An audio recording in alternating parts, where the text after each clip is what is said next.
Carlon, your nurse for today. So, may I know your name? I am Isabella Chelsea Joaquin. Can you tell me your date of birth? February 17, 2009. Okay, thank you. So, now I'm going to assist you to perform passive range of motion exercises. So, is that okay with you? Yes. Okay. So, before handling patient, we must ensure that we perform hand hygiene and put PPE if indicated. So, in this case, I already done hand washing and I put on some gloves. So, let's get started. So, first we're gonna perform the range of motion for neck. So, this is how we do it. So, first is neck flexion and extension. So, bring the chin to the rest of the body and like this.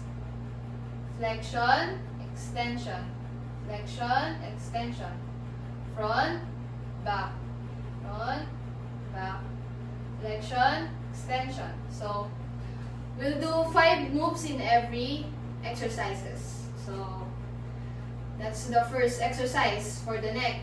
Next is the neck hyperextension. So, this is how we do it. Gently tilt the head going backward. So, like this. 1, 2, hyperextension, hyperextension, and hyperextension.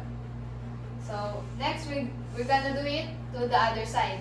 So, hyperextension, 2, 3, 4, 5. So, that's the third exercise for the neck. So, flexion, extension, hyperextension. Next is lateral flexion. So, this is how we gonna do it. So, tilt the head toward each shoulder. So, first we're gonna do her left side. So, 1, 2, 3, 4, 5. Then, do it to the other side. 1, 2, 3, 4, 5. Next is neck rotation. So, okay, gonna 1, 2, 3, 4, 5. Lastly, turn the head side to side. So, 1, 2, 3, 4, 5. So, this is the passive range of motion for neck.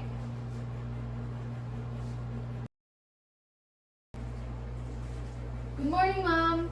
I'm Carlon, your nurse for today. So, are you Laila Bandin? Yes, nurse. Okay, so I'm going to perform a passive range of motion for your shoulder. Is that okay with you? Yes, nurse. Okay, so we're gonna perform her the range of motion for shoulder. So, first is the flexion and extension.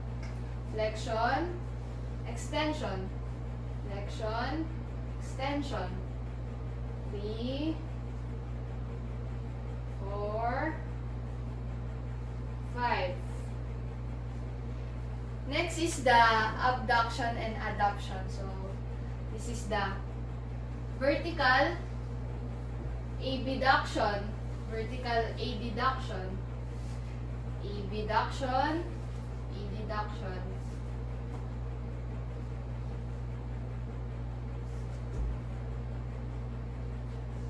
So, next is the internal rotation and external rotation. So, this is how you do it.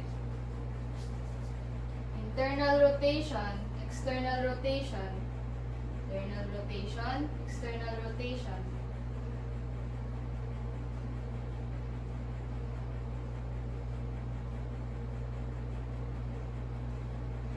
Next is the shoulder circumduction. So, first, we just need to elevate the patient. Then, perform the circumduction.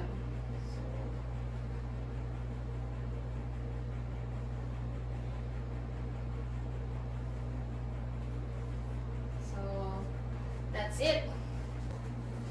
So, in additional for the range of motion exercise for the shoulder is the hyperextension. So, this is how you do it.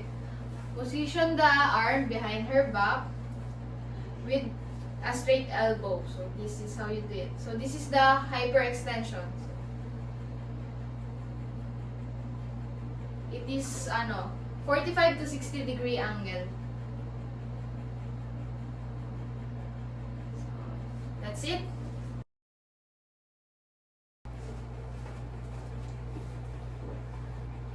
So now, we're going to do the range of motion exercise for elbow and wrist. So this is how you do it. Elbow flexion, extension. Flexion, extension.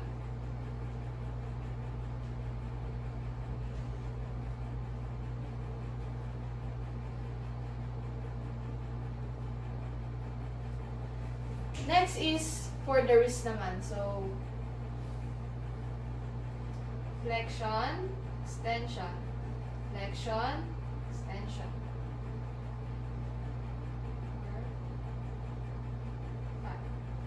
Next is the hyperextension. So, hyperextension.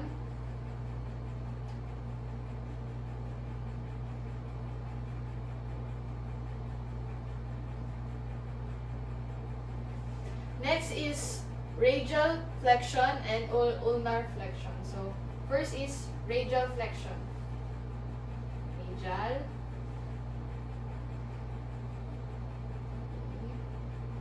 4, 5.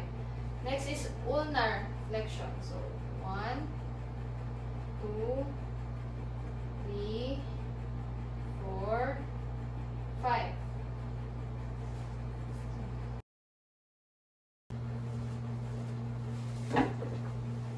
So now we're going to do the range of motion exercise for the fingers and thumb. So let's begin. For finger flexion and extension, so like this. Finger flexion, finger extension, finger flexion, extension. 4, and 5.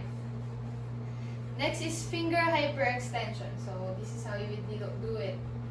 1,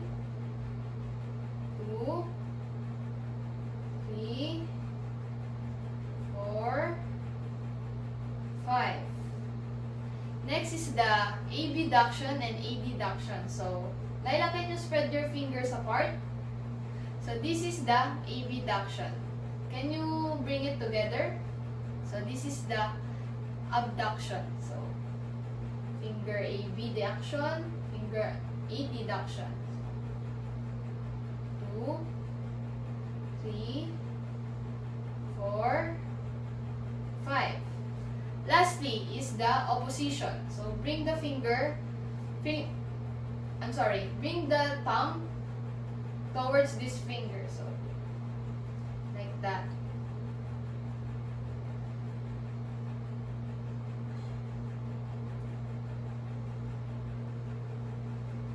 So that's it.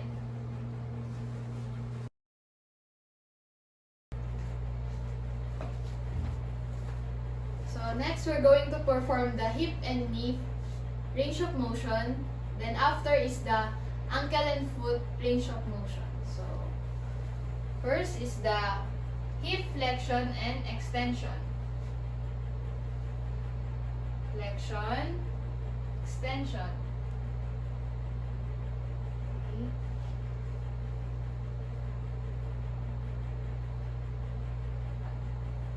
Next is the abduction and adduction. Abduction,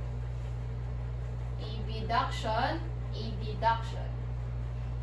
abduction, abduction.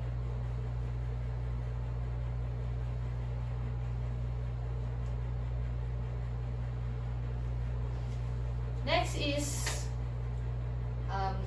internal and external rotation.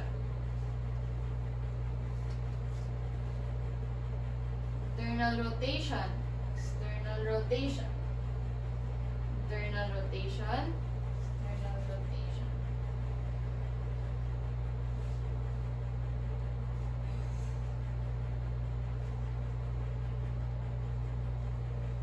Here. Internal rotation, external rotation, internal rotation, external rotation. 3, 4, 5. Next is for the ankle and foot.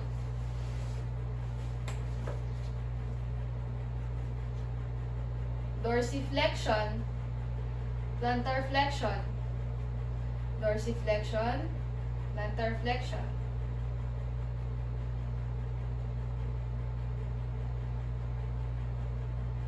Lastly is circumduction.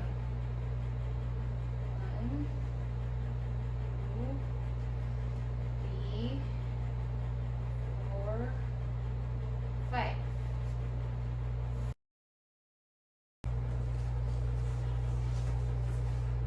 So lastly, we're going to perform the range of motion for trunk. So this is the trunk flexion. So bend your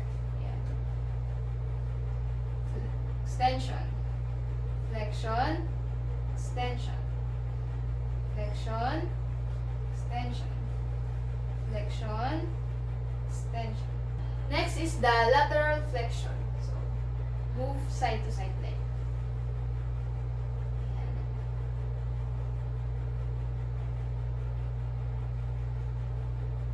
3, 4, 5. Next is trunk rotation. So 1, 2,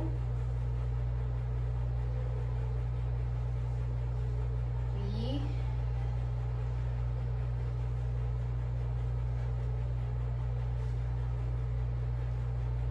So that's it.